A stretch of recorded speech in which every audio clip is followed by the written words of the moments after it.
didn't know this was possible, but I think I have too much sun today. Like, what is happening? Why? Hello, my name is Maddie, or Books with Maddie, and today I'm showing you the most surprising and disappointing books that I read in 2021.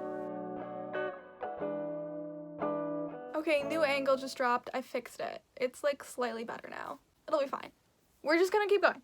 Okay, so today's video we're gonna be going over some surprising books that I read this year, and that like I either didn't think I was gonna like them or thought that they were gonna be kind of average and then ended up really liking them, and disappointing books, so books that I thought that I was gonna really like or had heard really good things about but like didn't end up liking as much as I hoped to. And yeah, that's pretty much it. I'm gonna be going back and forth, so I'll do a surprising book and then a disappointing book and then a surprising book and a disappointing book, just to like spice it up a little bit. So I guess let's just get into it. Okay, we're gonna do surprises. We're gonna start with a surprise. So first we're gonna start off with the book called The Marrow of Tradition by Charles W. Chestnut. I read it from this portable Charles W. Chestnut collection of his work. Charles W. Chestnut is an American realist author who is being rediscovered currently, and he basically writes about race and racism and segregation and things like that. There's a novel that he wrote in this collection called The Marrow of Tradition, and it follows the Wilmington riot. Is that what it's called? Wilmington? Please give me some okay. So The Marrow of Tradition is a study of a white supremacist takeover of a North Carolina city. Oh, that's all it says. Okay, I thought I was going to say more. I read this for my American Realism class. A lot of times when I'm reading books in my class, like, they're just average, like, I don't love them. This one I found extremely powerful and, like, so well written. I gave it 4 stars. I found it to be so moving. It follows so many different characters and their experiences, and just really dives into the dimensionality of white supremacy and how widespread it was in all of the different facets of it. Some of them being less direct or obvious than we would normally think of. And I really highly recommend that more people read this book, because there is like a literary movement to try to reclaim some subjugated voices from like the 20th and 19th centuries who were never really heard, and this is part of that project. Charles W. Chestnut is one of those reclaimed voices, and so people don't recognize him as much or know about him as much because he is just recently being reclaimed. So I highly recommend that you check out his work. He has also some amazing essays in the back of this collection that I would really highly recommend. I think he is an amazing and powerful voice, and The Marrow of Tradition is an incredible novel, and I just highly recommend that everybody reads. Okay, moving on to a disappointment. We'll first talk about The Bride Test by Helen Hoang. The Bride Test is the second book in the Kiss Quotient series by Helen Hoang. I love this series for what it's doing. It's bringing representation to autism and different forms of autism and things like that, and I really love what this book is like setting out to do. I just think that the writing style wasn't particularly for me. I've had the same kind of experience with both the Kiss Quotient and the Bride Test, where I just didn't love the writing style and I never really connected to the characters as much as I do in other romance novels, and so I was a bit disappointed. I did like the Bride Test even less than the Kiss Quotient. I did still think it was like great, and I highly recommend people read these books, and I don't want to give them like a bad representation on my channel and like discourage people from reading them, because I think they have very important narratives in them. It's just one that I was personally disappointed by, but I know so many people who adore this series, and so I don't at all want to seem like I'm trying to discourage people from reading this or not recommending it, because I will always recommend books that have positive disability representation, and I think this book does a really good job of representing autism in an accurate and educational way. And so even though I was disappointed by it, I gave it 3 stars, and I still highly recommend that people pick up this series, because I do think that it is really great, and yeah. Okay, we're gonna go back to surprises. We have Annihilation by Jeff Vandermeer. I actually listened to this one on audio and then found it at a thrift store and picked it up, but this is a little short guy, like not really a short story, but just a short book. It takes place, like, I don't know when, maybe the future at some point. There's a place called Area X, which the Southern Reach, which is like what basically civilization is, like the that's the Southern Reach, like part of civilization. They're sending out these exhibitions of groups of people who go into Area X and kind of try to figure out what that place is. And usually there's like different specialties of people who go in to Area X. So the group that goes in, that has the main character in it, is comprised of an anthropologist, a surveyor, a psychologist, and a biologist. And so they go into Area X and they're kind of trying to discover what's inside of this really strange area, and they basically just experience a lot of really crazy alien psychological situations. The narrator is the biologist, and the story's kind of being told through her narrative.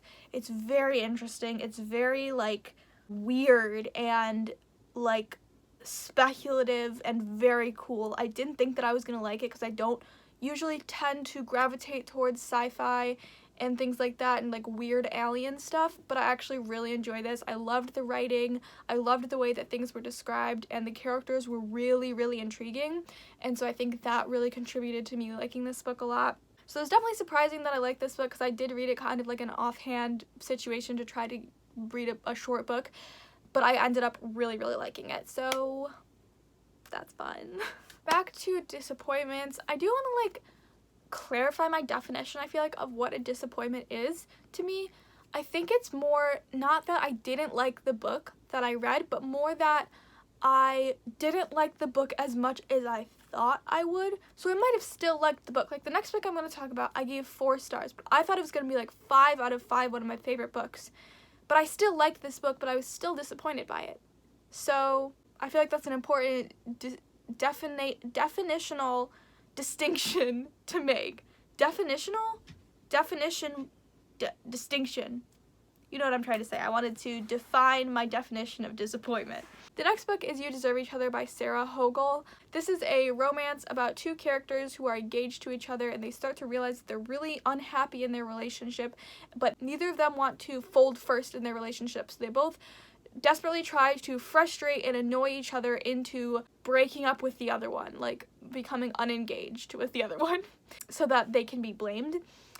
And this entire story is kind of about them trying to sabotage and frustrate each other into calling off the engagement. That's the word I was looking for.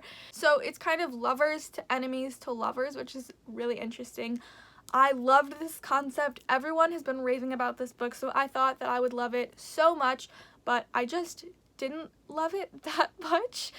I thought that the characters were really, really interesting and funny, and it was like a fun book, but I didn't find it as like endearing, I feel like, as other people did. I felt myself getting like kind of frustrated with the characters by the end of the book, and I think that was just my main thing, was just like I never felt like the reconnection at the end, because it's lovers to enemies to lovers, so they end up falling back in love with each other throughout doing this. I never felt like the reunion at the end was like strong enough. I just didn't feel like the conclusion was as conclusive for me as other people felt about it. So I was a bit disappointed by this one. I did still give it 4 stars because it was fun and cute. I might like on second thought like give it 3 or 3.5, but overall like it's fun and cute and like a really unique premise for a book, but I personally didn't find the hype as true as a lot of other people did. Okay, moving on to surprises. We have an audiobook that I listened to, The Flasher by Beth O'Leary. I was not planning on picking up this book because I've heard it isn't really good. Okay, I saw a comment the other day that said that Beth O'Leary's writing is classified as like women's fiction, which I don't believe in the women's fiction category. That's just fiction or contemporary. But technically it's in like women's fiction, so it's not technically considered romance, which is why I think a lot of people who go into Beth O'Leary's books wanting a cute, fun, fast-paced romance are disappointed, because dogs are bothering me so much right now. Can you please sit down? Hey, Corbin? Corbin, why? Why? He's stealing my glasses cleaner. Just don't. How about that? Alright. Crisis averted. So as I was saying, I think that's why some people are disappointed by Beth O'Leary's work, is because their expectations are for something different than what they're going in for. So I heard a lot of people complain about the Flasher, that it wasn't really romance. The romance kind of came secondary, and it was disappointing, it was slow-paced, which is, all of those things are true, but they're not a bad thing. So I listened to the Flasher on audio, and I loved it. I gave it 5 stars. I absolutely am obsessed with this book. And my favorite parts of the book were actually not the romance at all. Beth O'Leary's books have romance in them, but the main focus seems to be on like the main character and their struggle. I absolutely adored the main character, Tiffy. So, and for some reason, I can remember the main characters' names of the Flasher, which I don't know why, but because I can never remember the names of any other book ever. So this book follows Tiffy and Leon. Leon works nights and Tiffy works days. So they share a flat, but they never are in the flat at the same time. So Leon sleeps during the day and Tiffy sleeps there at night. They end up leaving little notes for each other of like, oh, I made you something and left it in the fridge, like leftovers are here, there, whatever. But they never end up like ever running into each other. Their notes start getting more and more personal. They start, communicating their emotions and feelings and things that are going on in their lives. And then they end up finally meeting and kind of just falling in love. And it's really cute. But the other, subplot of it, or maybe plot, I feel like there's just, many subplots, not, a main plot. But Tiffy is getting out of an abusive relationship and healing from that. And it is such a beautiful and moving and powerful and important journey that Beth O'Leary takes us through. I think a lot of times in romances or contemporary romances are a main plot point. When somebody gets out of a relationship, they heal really, really quickly and they're fine afterwards. And this book showed someone really struggling getting out of an abusive relationship and how that affected their current relationship, and that Leon couldn't just make all of this disappear, and she still struggled with connecting with Leon and stuff like that. It wasn't just a magical relationship where everything was all of a sudden healed, and I really appreciated that representation. Back to disappointments. We have another romance, which is so sad. We have Well Met by Jen DeLuca. I think I only gave this book 3 stars. This follows Emily and Simon, and Emily volunteers to help out at a Renaissance fair with her niece. Simon runs the Renaissance fair and is very stuck up and I know what's best. Then Emily kind of wants to bring up new changes in the Renaissance fair. They get off kind of on the wrong foot. She's very silly and easygoing. He's kind of stuck up, but they end up falling in love. I liked this. I thought it was fun, but the first half of it I was just not here for. I thought Simon was so frustrating. He was so stuck up. He was so mean for no reason. And I felt like it was mean to such a degree that there was no redemption for it. Even at the end when he got nice and sweet and everything, I was like, why did he have to be so mean though in the beginning? I just felt like it was kind of unnecessary to a certain extent. And also I thought that the first half was just really, really slow, and this book could have been a lot shorter, edited down a lot. That's kind of why I was disappointed by it, because people love that book. I just didn't love it as much as everyone else did. Back to surprises. We have A Court of Wings and Ruin by Sarah J. Maas. I've talked a lot about A Court of Silver Flames and how much I loved that one, which I guess could also be in the surprise category, but I've never really spoken about how much I like this one, besides in the Sarah J. Maas vlogs that will be coming out soon. So A Court of Wings and Ruin is the 3rd book in the A Court of Thorns and Roses series by Sarah J. Maas. I am so surprised about how much I like this one, because I feel like this one doesn't get a ton of hype. There's always oh, the first one is entertaining but kind of garbage. The second one is the best book in the entire world. And then the third one, nobody really talks about. I feel like that's how, the internet talks about this book series. Out of the 3 of the main trilogy, and then even out of, the novella, A Court of Frost and Starlight, I liked this one the best. I gave it 4 stars. And I'll talk a little bit why I didn't give it 5 stars in the Sarah J. Maas vlog, part 2, that's coming out hopefully very soon. I thought that this book had the perfect balance of action, romance, political intrigue, violence, battle situations, and espionage spying situations. I thought that this book, like literally everybody from every type of genre, besides maybe like nonfiction or classics, could find something in this book that they liked. I think that this had the biggest sign of growth in Sarah J. Maas's writing. I think that you could tell in the first two books, A Court of Thorns and Roses and A Court of Mist and Fury, that her writing wasn't quite as evolved as it was in this one. I think she made attempts at diversity and representation in this book. I don't agree with all of them, and I have a lot of criticisms of the representation in this book, but I think she really tried, and then you can see that full evolution in A Court of Silver Flames, and even in A Court of Frost and Starlight you can see her growth in her writing, and I think that's something really admirable, the way that she is evolving in her writing and working towards being a better ally and a better writer. And I was really surprised how much she liked this book, because I didn't love A Court of Thorns and Roses, and I definitely did not love A Court of Mist and Fury, and I thought I was going to be disappointed by the whole series, but I was not, because I really enjoyed A Court of Wings and Ruin. Okay, next disappointment I have is The Maidens by, what's right here? The Maidens by The Maidens by Alex Michaelides. I always never know how to pronounce his name. This book is a mystery thriller novel about a society at, what school is it? Cambridge University, called The Maidens. There's a murder. One of the women in one of the Maidens, I guess, is murdered, and the main character, Marianne, is convinced that it is the leader of this society that killed her, and then more deaths start to occur. I had really high expectations for this book because I loved The Silent Patient. It was in my top 10 of 2020. I was obsessed with that book, and so I really was excited to see what else Alex Michaelides could do, and I think this one didn't quite hit the mark for me. I think a lot of people had that experience. I loved the concept of it, I loved the plot, but it was so slow to me and just it kind of dragged in a lot of places. I literally cannot tolerate that in mystery thrillers, because I read mystery thrillers so rarely, and I just have like no tolerance for them being slow paced.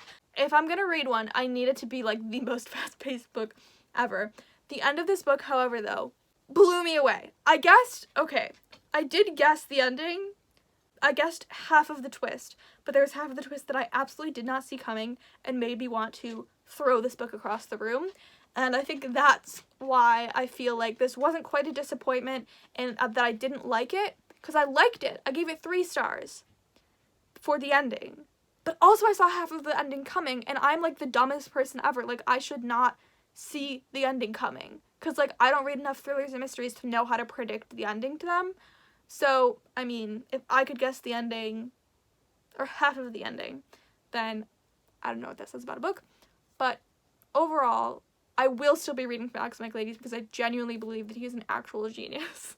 Okay, back to surprises. I'm going to talk about this one really briefly, because I've been talking about this one in like pretty much every video I've made this week. That is The Cruel Prince by Holly Black. This is the first book in the Folk of the Air series. I made a vlog series about reading Holly Black for the first time, where I read the 3 books in this trilogy and was absolutely obsessed with them. I gave every single book in this series 5 stars. I was literally obsessed with this series. I still am. It is one of my favorite fantasy series of all time.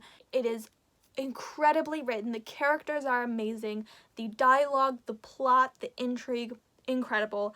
And I really did not expect to like it, because I've kind of been moving away from YA fantasy, because it just hasn't been doing it for me recently, and this changed my perception of YA fantasy, because I didn't think it could be this good, and I'm absolutely obsessed with this series, and I didn't think that was possible. So Holly Black literally changed my life. Back to disappointments. This one I listened to, I believe, as an audiobook, Before the Coffee Gets Cold. This is a short story collection that all the short stories take place in the same restaurant. It is a restaurant where you can sit at a certain table, and it allows you to go back in time to a day that you were in the restaurant. So you would have had to already have been there. And there are like a bunch of different rules for going back in time and stuff. You can only go back for a limited amount of time and things like that.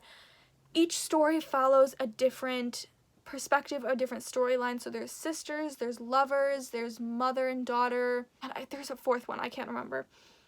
I have heard amazing things about this book, and so I really wanted to pick it up and see what it was like. I was a little bit disappointed by the first two. I believe I gave this book 3 stars. I was a little bit disappointed by the first 2 stories.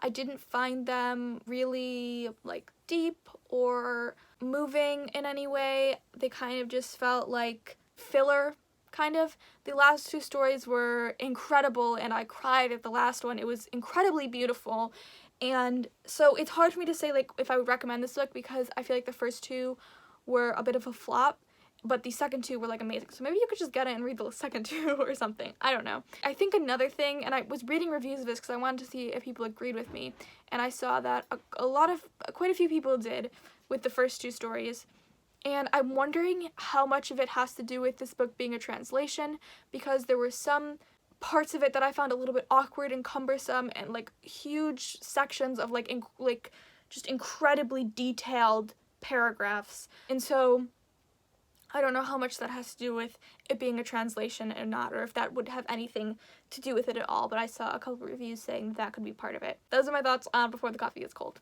And moving on to the last surprise of the year, this book is called All Systems Red by Martha Wells. I've talked about this a couple times in a couple of my most recent videos. This is a short sci-fi novella. I've been trying to get more into hardcore sci-fi written by women, and this is kind of my entrance into that.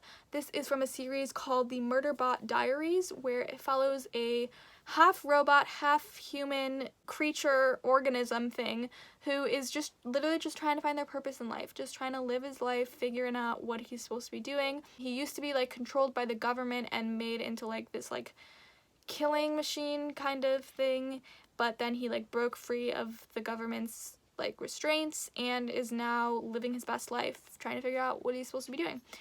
I just read the first one called All Systems Red, and I was actually obsessed with it. I listened to it on audio. I might have already said that, but it's literally a 3-hour audiobook, so it's super easy. I listened to it at the end of the year to kind of get through my reading goal, and I loved it. I thought it was really accessible, like, surprisingly accessible, because I get so confused when reading, like, hardcore sci-fi and fantasy books, but this one was really accessible for somebody to get into, and I just really highly recommend it if you're looking to get into sci-fi. It's nice and short.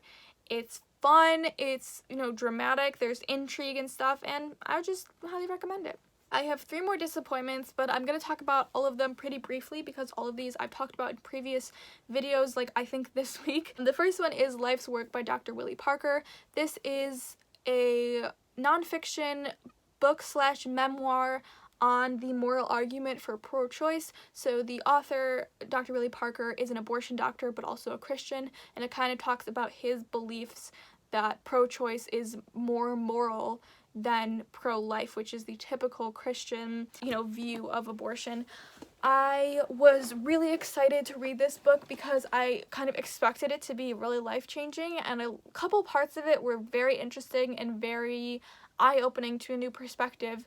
But a lot of it kind of turned into a memoir about Dr. Willie Parker, and, you know, his life is amazing. He's done a ton of amazing things, but I feel like it focused a little bit too much on that and kind of took away from the really important points about abortion and how the cross-section of abortion and Christianity doesn't have to be, like, a battlefield.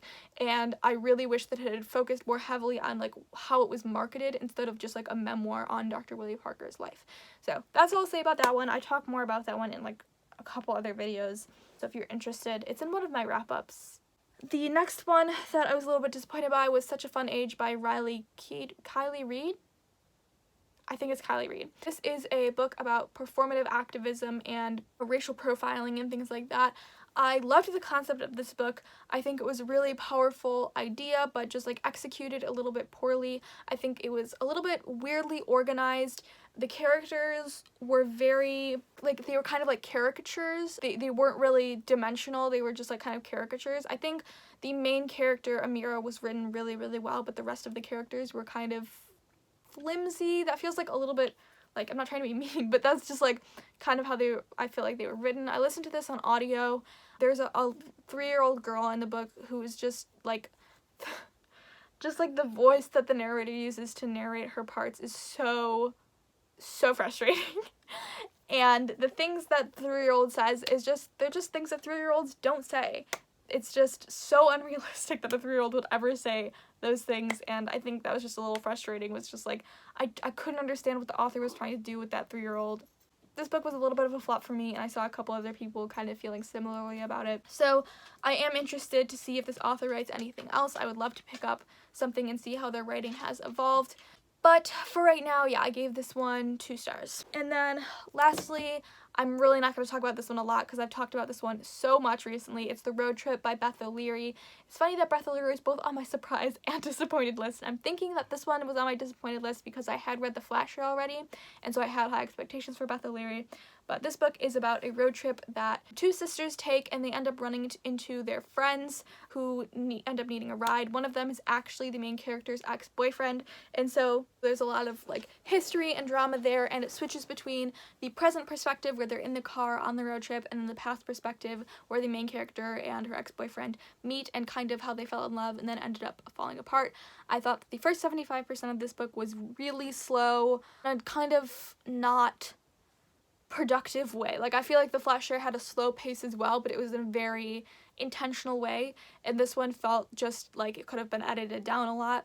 The last 25% of this book is absolutely phenomenal, and I am such a fan of the last 25% of this book, and I wish that the entire book had the pacing of the last 25 and the intrigue of the last 25%. But overall, it unfortunately did not, and so I gave it 3 stars. That is about it for this video. I hope you enjoyed it. Let me know a book that you were surprised by this year, or last year, and also a book that you were disappointed by last year. Thank you so much for watching and for your support this week. Be sure to like and subscribe if you feel so inclined. It really, really helps me out. Other than that, that is the end. I hope you enjoyed. Thank you for watching. I hope you have a great day. I hope you have a great week. And I hope you have a great life. And I will see you very, very soon. Bye-bye.